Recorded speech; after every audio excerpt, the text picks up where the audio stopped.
Welcome back. Today on the Byte-Size Brief, we're going deep on Anheuser-Busch InBev, you know as Bud.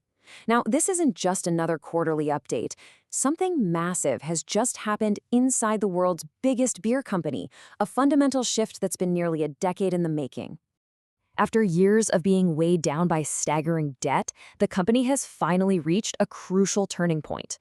This has completely changed their game plan, shifting from defense to offense. So today, we're going to unpack what that pivot actually means, why it's happening now, and what you should be watching for next. Okay, so to really get what's happening now with Bud, you first have to understand the two enormous weights this company has been dragging around for what feels like forever. On one hand, you have this absolute behemoth. They're the undisputed king of beer, with a portfolio of brands, Budweiser, Corona, Stella, that are household names pretty much everywhere on the planet. But on the other hand, there's been this shadow looming over them, a literal mountain of debt. This all goes back to their massive, industry-shaking acquisition of SABMiller back in 2015. And if that immense financial pressure wasn't enough to deal with, a very public marketing controversy in 2023 sent shockwaves through its U.S. sales. This created a second major problem, hitting some of its most important brands hard, right at a time when the company was desperately trying to get its financial house in order. But here's where the story takes a sharp turn. After what can only be described as a grueling 10-year marathon of strict financial discipline, the company has finally crossed a critical finish line, and that changes everything. You have to understand, for nearly a decade since that SABMiller deal, almost every single strategic decision was viewed through one lens: paying down debt. It was this relentless, single-minded focus that really defined the company's entire strategy. But that all officially changed as we rolled into 2025.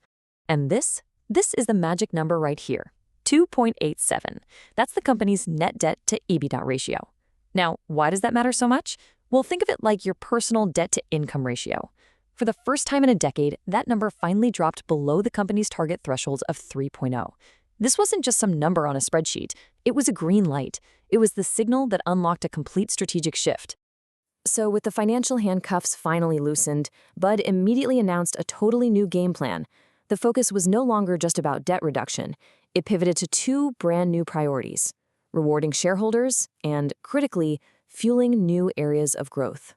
So what was the first big signal of this new era? A massive $6 billion share buyback. This is basically the company taking its own cash to buy its own stock off the market. It's a huge vote of confidence, a way of telling Wall Street, hey, we think our shares are a great investment right now. But it didn't stop there. Along with that big buyback, they also hiked their dividend by 15%, a direct reward to their investors. And they started reinvesting strategically. A perfect example of this is they went out and reacquired full control of their U.S. can manufacturing plants. It's a smart move to control costs and secure their supply chain for the long haul. And this chart right here, this brilliantly shows where that new growth is actually coming from. While the company's overall growth is pretty modest, just 2%, look at this other bar. The Beyond Beer and no alcohol parts of their business are absolutely on fire, surging by an incredible 27%. That right there is the new engine. Okay, so this dramatic pivot from playing defense to finally playing offense sets up a classic Wall Street debate, the bull case versus the bear case. Let's really dig into both sides of the argument. Now, what's so fascinating here is the core tension. The bulls, the optimists, are fired up. They see the deleveraging is done, the balance sheet looks much healthier, and there are huge cash returns going back to shareholders. Plus, they're pointing to that fantastic growth in the premium and Beyond Beer stuff. But the bears, well, they're pumping the brakes. They're worried about the stubborn volume decline still happening in the U.S., a pretty significant slowdown in the crucial China market, and just the broader challenge of shifting consumer tastes. And that really brings us to the central question for anyone watching this company, right?